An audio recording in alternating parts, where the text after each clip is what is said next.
অতঃপর তিনি তা নিজ হাতে ছিঁড়ে ফেলেন আর তার সাথে ব্যাগ খোলেন আর বললেন, যে ব্যক্তি তাবিজ ব্যবহার করলো সে শিরিক করলো। তাহলে তাবিজ ব্যবহার করা শিরক? অবশ্যই তাবিজ ব্যবহার করা শিরিক। যেমন রাসূল সাল্লাল্লাহু আলাইহি ওয়াসাল্লাম বলেন, যার মুখ তাবিজ এবং জাদু নিঃসন্দেহে শিরিক। তাবিজ ব্যবহার করা এটা শিরক, কিন্তু কোন ধরনের শিরক? এটা শিরকে আকবার। তবে যদি কোনো ব্যক্তি তাবিজের উপর এই ধরনের বিশ্বাস রাখে যে এই তাবিজই ভালো মন্দ করার শক্তি রাখে, সেটা শিরকে আকবার হবে। শিরকে আকবার এটা আবার কোন ধরনের পাপ? শিরকে আকবার এটা এমন একটি পাপ যে পাপ নিয়ে কোনো ব্যক্তি মৃত্যুবরণ করে তার জন্য জান্নাত হারাম হয়ে যায়। এছাড়া আল্লাহ তাআলা সূরা মাইদার মধ্যে বলেন, ইন্নাহু মান ইউশরিক বিল্লাহি ফাকাদ হারামাল্লাহু আলাইহিল জান্নাহ।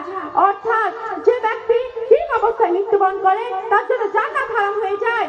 যেমন আল্লাহ তাআলা আরো বলেন, ইন্নাল্লাহা লা ইয়াগফিরু আন ইউশরাকা বিহি মা দুনা যালিক লিমান ইয়াশা।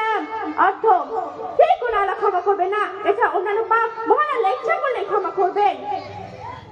তানিশা বোন, আপনার সাথে আজকে আমার এই সাক্ষাৎ চিরচরণের সাক্ষাৎ হিসেবে মনে থাকবে, কারণ তাবিজ ব্যাপারে যে ভুল ধারণাগুলো আপনি ধরিয়ে দিয়েছেন, কুরআন ও হাদিসের প্রকৃত কথাগুলি স্পষ্ট বুঝিয়ে দিয়েছেন। আল্লাহ তাআলা আমাদেরকে সকলকে যাবতীয় শিরক গুনাহ থেকে বেঁচে তৌফিক দান করুন। আমিন। আসসালামু আলাইকুম ওয়া রাহমাতুল্লাহি ওয়া বারাকাতুহু। ওয়া আলাইকুম আসসালাম ওয়া রাহমাতুল্লাহি ওয়া বারাকাতুহু। ওয়ালাইকুম আসসালাম ওয়া রাহমাতুল্লাহি ওয়া বারাকাতুহু। মাশাআল্লাহ, আপনারা সকলে বুঝতে পারলেন যে তাবিজ ঝুলানো বা লটকানো এটা শিরক। কোন ধরনের তাবিজ ঝুলা ব্যবহার করা, লটকানো যাবে না। এমনকি কোরআনের আয়াত দিয়েও যদি কেউ তাবিজ ব্যবহার করতে চায় সেটাও করা যাবে না। সমস্ত ধরনের তাবিজ হচ্ছে শিরক। এবারে আমাদের সম্মুখে আলোচনা রাখবেন জনাব শেখ